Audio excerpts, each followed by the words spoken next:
Assalamualaikum warahmatullahi wabarakatuh. Kurang semangat nih jawab salamnya. Assalamualaikum warahmatullahi wabarakatuh. Ya, apa kabarnya hari ini anak-anak?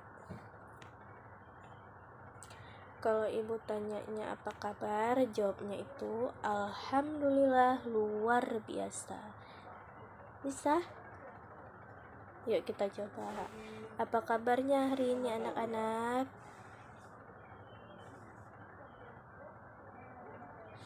Iya. Baiklah, sebelum memulai pembelajaran, alangkah baiknya kita berdoa dan kita berdoa menurut agama dan kepercayaan kita masing-masing. Berdoa, kita mulai.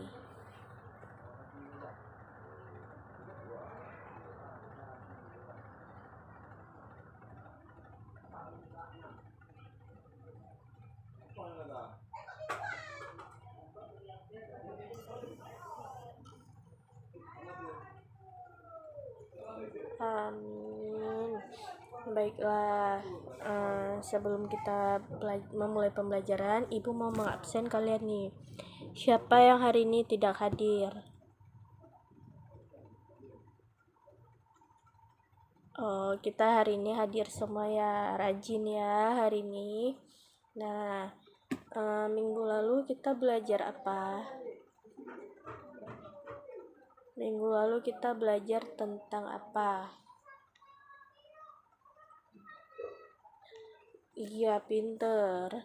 Kita minggu lalu itu belajar tentang meningkatkan kemampuan menulis. Nah, di meningkatkan kemampuan menulis itu ada apa aja? Tujuan, ada manfaat, ada menulis, ya kan? Nah, tujuan dari menulis itu untuk apa? Manfaat menulis itu untuk apa? Ayo, siapa yang mau menjawab? Ibu tunggu nih, siapa yang mau menjawab? Nggak ada yang mau menjawab nih. Pasti nggak ada belajar ya semalam di rumah. Ya, kamu coba, apa itu tujuan dari menulis?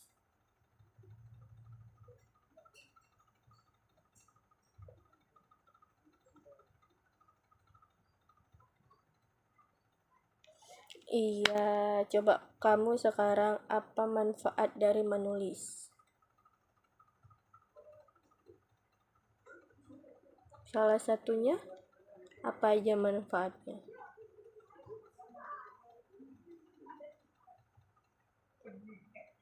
Ya dah, sekarang kita masuk ke dalam pembelajaran kita hari ini.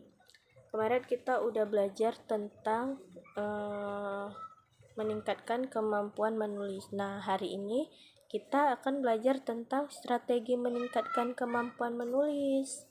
Nah, di strategi meningkatkan kemampuan menulis ini, Ibu akan menjelaskan tentang pengertian pembelajaran menulis, kemudian metode dan pembelajaran menulis permulaan, dan yang terakhir itu adalah strategi mengajar menulis. Nah, yang pertama itu Ibu akan menjelaskan tentang pengertian pembelajaran menulis. Nah, menulis merupakan hasil dari kreatif siswa yang berupa segala ide, perasaan, pengetahuan, ungkapan, serta pengalaman yang dituangkan di dalam suatu bahasa tulisan. Nah, yang kayak Ibu bilang kemarin,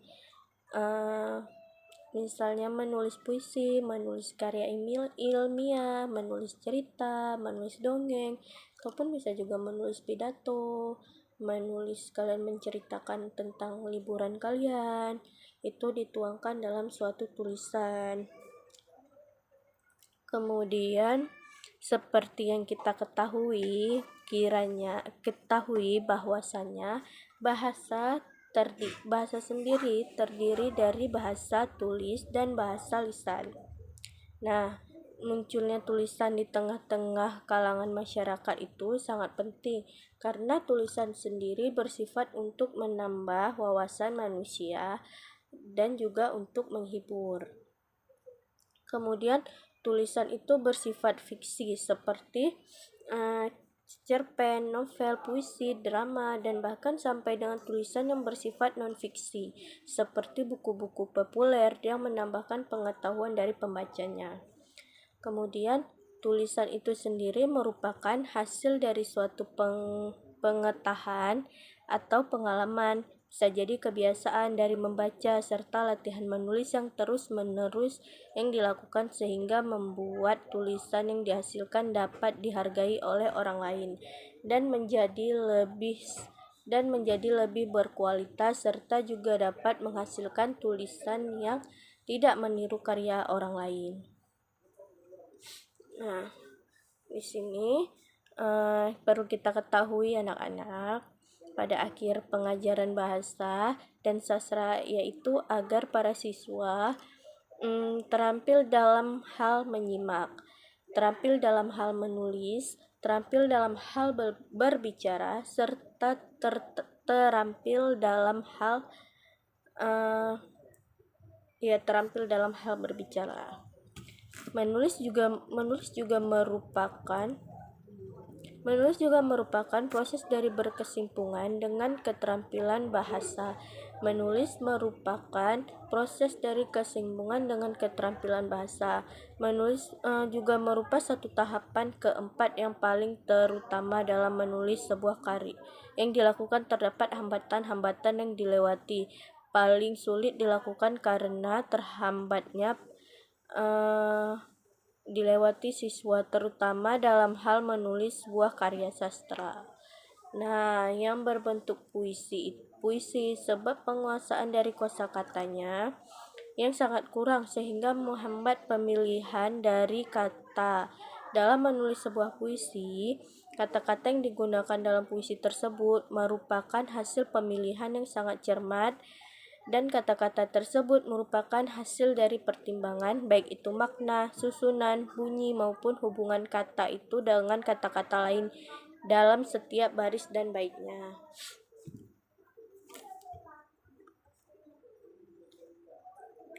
Nah, sampai di sini ada yang nggak paham? Ayo, siapa yang ingin bertanya biar dijelasin lagi?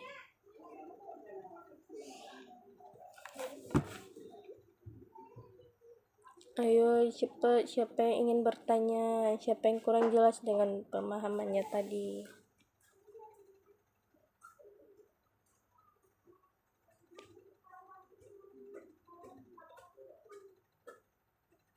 Nggak ada yang bertanya, ya udah ibu lanjutin ya penjelasannya.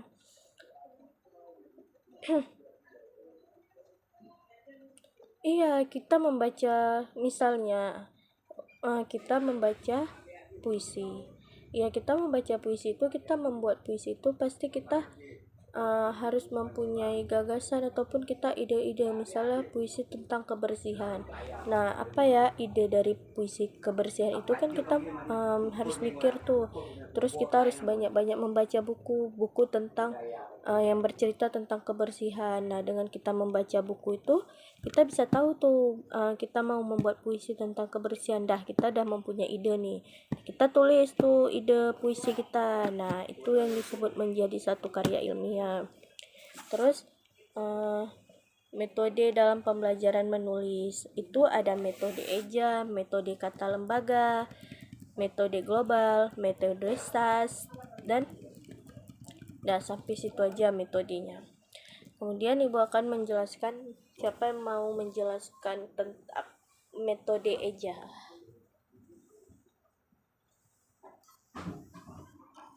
Metode eja itu didasarkan pada pendekatan yang artinya membaca dan menulis dimulai dari huruf-huruf yang dirangkai dari suku kata.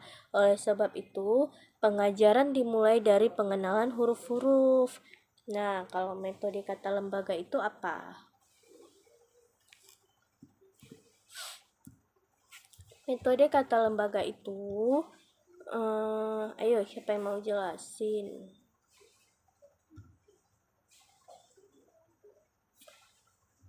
Siapa yang mau jelasin metode kata lembaga?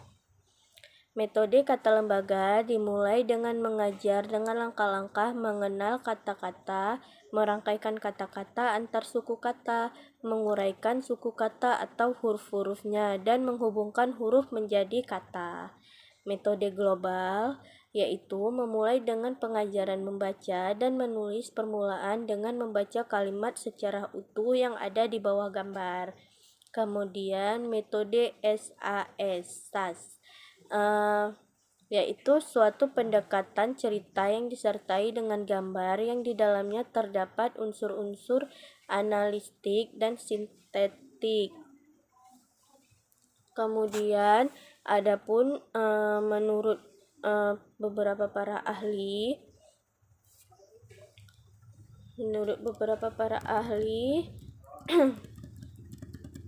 menulis ataupun mengarang yaitu suatu wujud pengutaran pikiran, perasaan, penginderaan, khayalan, serta keyakinan, kehendak, serta pengalaman kita dengan menggunakan bahasa.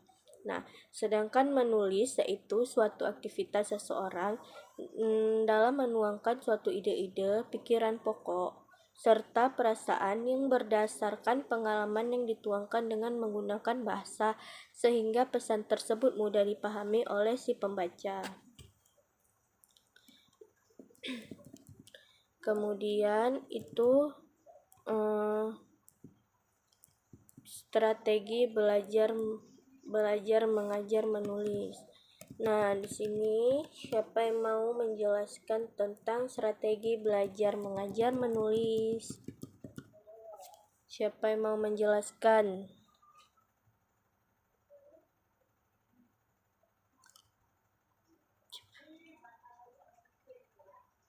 Nggak ada yang menjelaskan. Yaudah nih, berjelaskan ya. Dalam kegiatan pembelajaran menulis harus melalui tahapan-tahapan.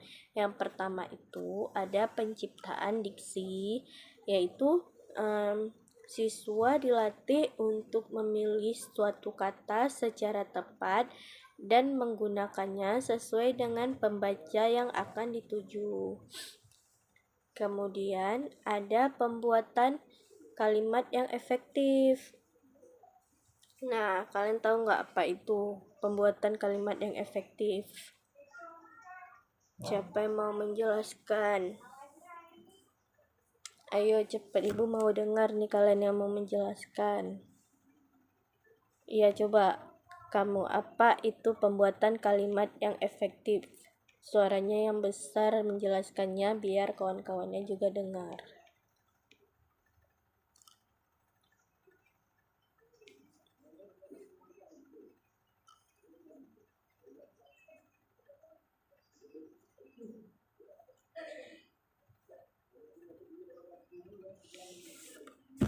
Hampir mendekati betul, tapi ya tepuk tangan untuk kawannya. Pembuatan kalimat yang efektif itu siswa dilatih untuk menciptakan berbagai jenis kalimat sehingga menjadi sebuah tulisan yang mudah dan nikmat untuk dibaca. Nah, terus selanjutnya siapa yang mau menjelaskan tentang membangun paragraf?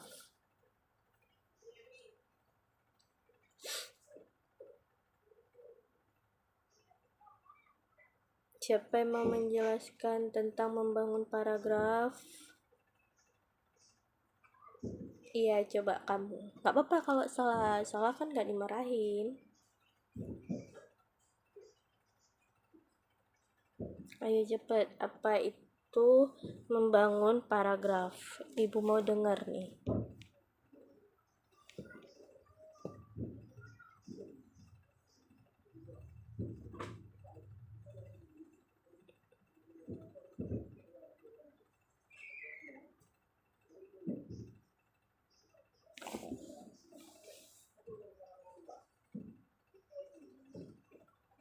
Iya, tepuk tangan dulu untuk kawannya. Membangun paragraf itu, siswa dilatih untuk menyusun suatu paragraf dengan berdasarkan kalimat topik yang akan dikembangkan. Nah, kemudian ada pembatasan dan penjabaran topik. Siapa yang menjelaskan?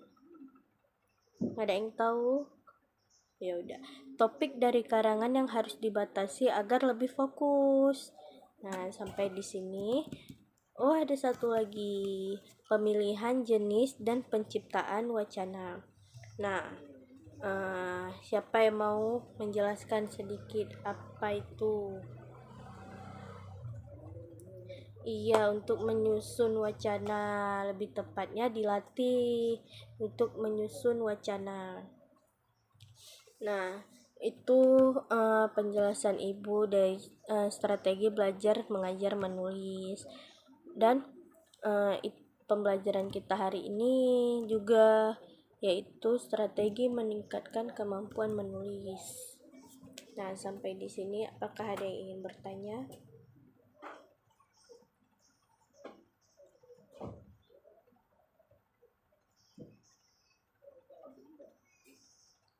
Gak apa-apa, tanya aja, jangan malu-malu.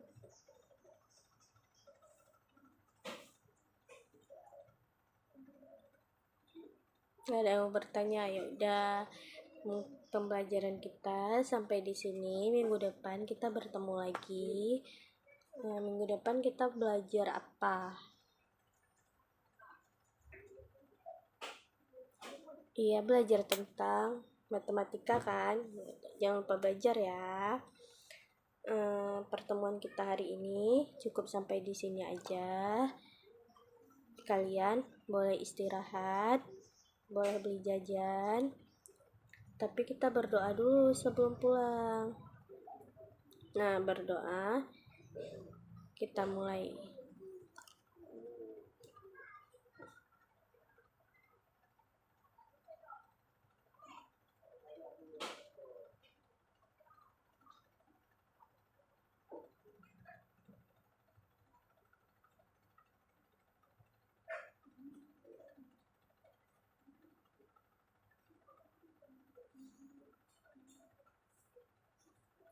Sampai jumpa kembali di minggu depan.